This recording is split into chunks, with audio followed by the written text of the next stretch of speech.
Hello and welcome to this sponsored interview at the virtual Air, Space, and Cyber Conference. I'm Tobias Nagley, Editor-in-Chief of Air Force Magazine, and I'm joined today by Greg Ulmer, F-35 Vice President and General Manager at Lockheed Martin. Greg, welcome. Thanks. I appreciate it, Tobias. Good afternoon. So let's just get into it. The pandemic devastated all kinds of industries, but it doesn't seem like it slowed the F-35 production line very significantly. How have you managed that? Well, in response to COVID-19, supplier delays did impact the F-35, but what we did is we really reached into our supply base to understand that impact significantly. We understood it, and then we implemented what we call an alternate work schedule. So we took our workforce, understanding the constraints of our supply as COVID-19 kind of played through that supply, and then we adjusted essentially our production line and workflow to really accommodate the supply as it was available. And we did that for about 12 weeks. And then as our supply base kind of re-energized, reinvigorated, and came back online, we went back to our full work week schedule on about August 17th timeframe. So we are now back to really a full work complement as we were to pre-COVID time. So how does that change the delivery schedule, and how do you see that evolving over the next year?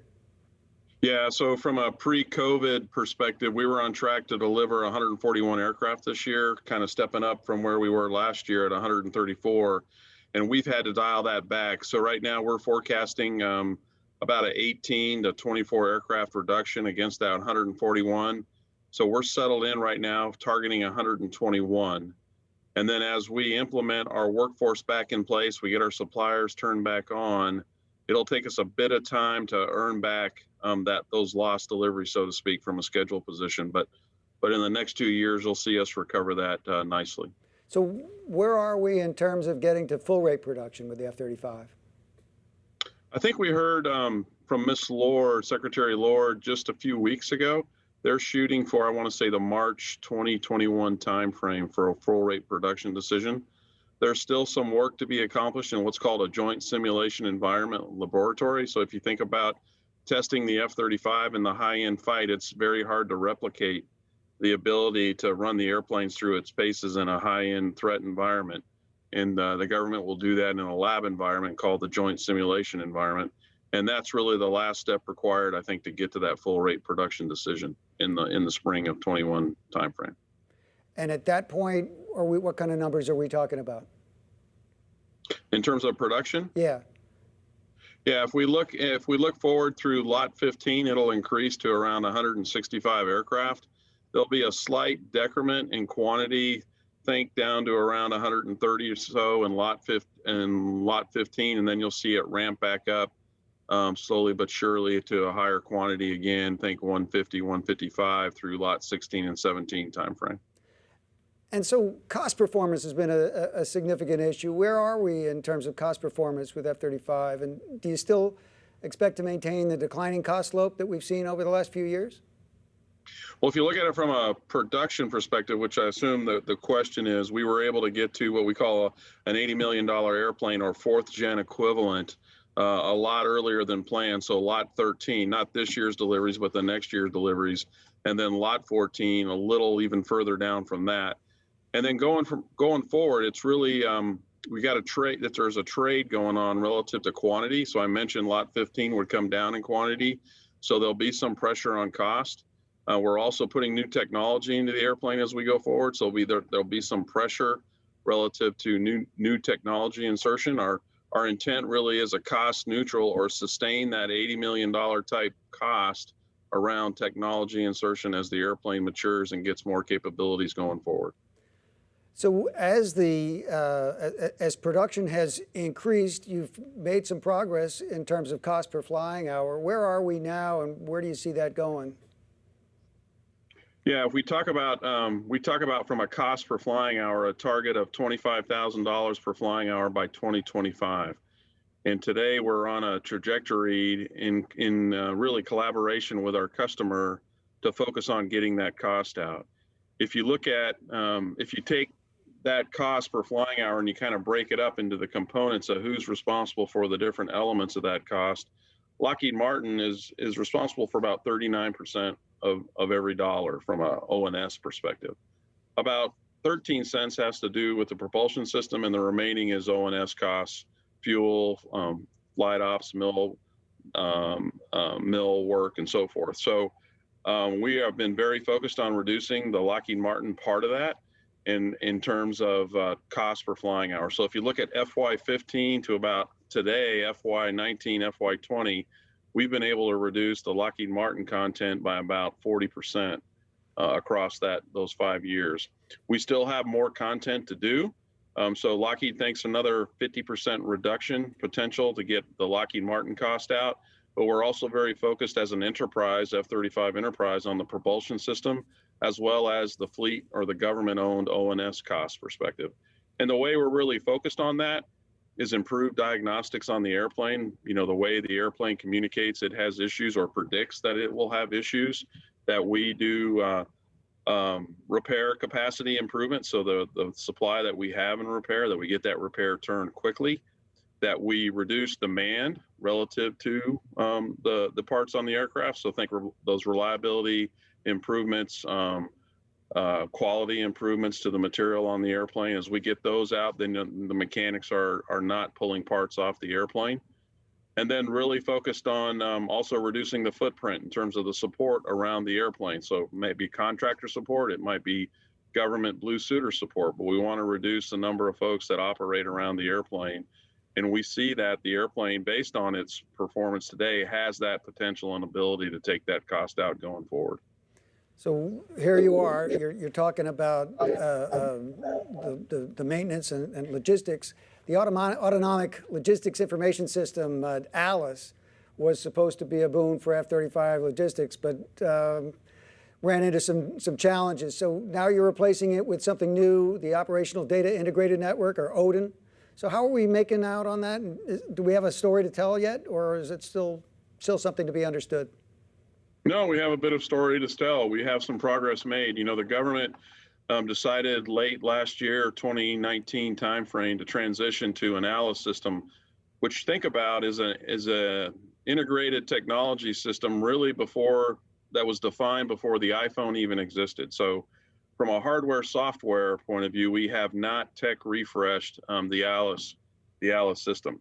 And so we're going to do both going forward in an ODIN construct. We're going to update the hardware. So we're going to do a technology refresh in terms of hardware, processing power, the footprint, if you will, as well as the software and integrated data environments and supporting the ODIN construct. And we're going to do that. Lockheed Martin's participating with our government to do that jointly. The recent success is we've been able to port the existing ALICE software onto the new ODIN hardware structure. So think about an 80% reduction in terms of components, size, weight, space, and we've already ported that over to the new hardware.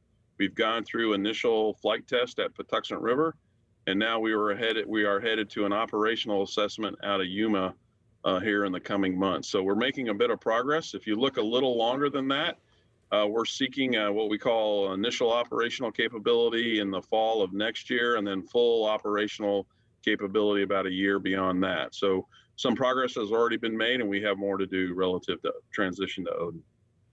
So F-35 has been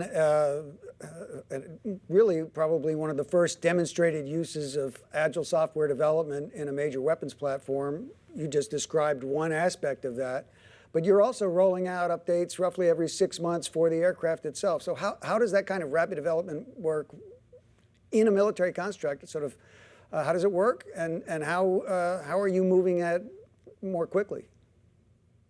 Yeah, so we have been working with the government, the JPO in particular, to look at a DevSecOps Agile kind of transformation going forward.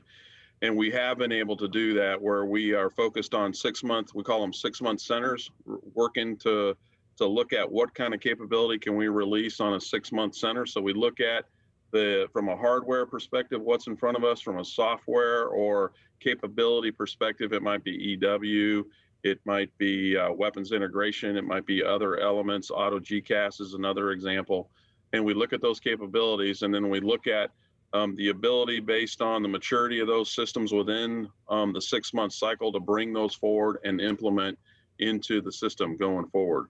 We're on the very front end of that. We've had some success. So Auto GCAS is an example of success where we were able to pull that, accelerate that technology in, really leveraging the work accomplished already on the F-16 program and bringing that into the F-35. And so that's really the construct going forward as we move out in this agile DevSecOps kind of environment. So you're going to work then with Agile development a lot more, I suppose, as Joint All-Domain Command and Control develops. And that seems to be a unifying focus, not just across the Air Force, but across all the services now. And the combination of stealth, sensors, onboard processing could be a huge part of that. But it also develops, or requires an ability to rapidly share intelligence, targeting data, to present particular challenges in protecting the nature of the aircraft. If you're going to be sharing information, maybe you're going to violate some of your own stealth. How does that work, and what are some of the trade-offs that you're going to have to deal with? Well, I think the F-35 is very well suited. You kind of alluded to it. The sensor suite, the integrated data fusion that the F-35, the ability for the F-35 to exfil that data off platform to other entities, be their fourth gen air assets, land air assets, sea aspects. We've seen that very strongly. The F-35 in particular, the three variants itself, we're seeing an interoperability between services or partner nations. We're seeing the ability, for example, of the F-35, the USAF to integrate from an interoperability perspective with the Norwegians or the Italians or the Israelis very quickly, very rapidly. And so I think the F-35 itself, based on its architecture and its approach, is very well aligned to a JADC kind of environment. We've had some recent success. I think we had an orange flag exercise where we integrated U2, taking a series of information, feeding that to the F-35, and then transitioning that down to an Army asset relative to targeting, location, and weapon engagement. So we've had some very good, I think, recent experimentation relative to the F-35 and the ability to kind of operate in a JADC or a JADO kind of environment. So as new and advanced as the F-35 is, we're now, of course, talking about the next fighter beyond and the next fighter beyond that. So Air Force Acquisition Chief Will Roper has been talking about Digital Century Series. Just this morning, the Air Force Secretary Barbara Barrett announced an E designation for digitally developed weapon systems. So how do you see that advancing in the future? And do you see these things developing like the F-35 or operating in parallel with the F-35? And how do you anticipate the F-35 working alongside these other aircraft, the next generation air dominance systems or low-cost attritable aircraft, even the F-15EX? Well, I think it ties back to the comments I just made. I think the fact that the F-35 is very strong in terms of integration within its own, in terms of A variant, B variant, C variant, and some of the work we've already done. I mentioned Orange Flag. There's been some other experimentation exercises with the U2 and some other projects where we've seen very strong success relative to the F-35 operating in a JADC2 or a JADO kind of environment.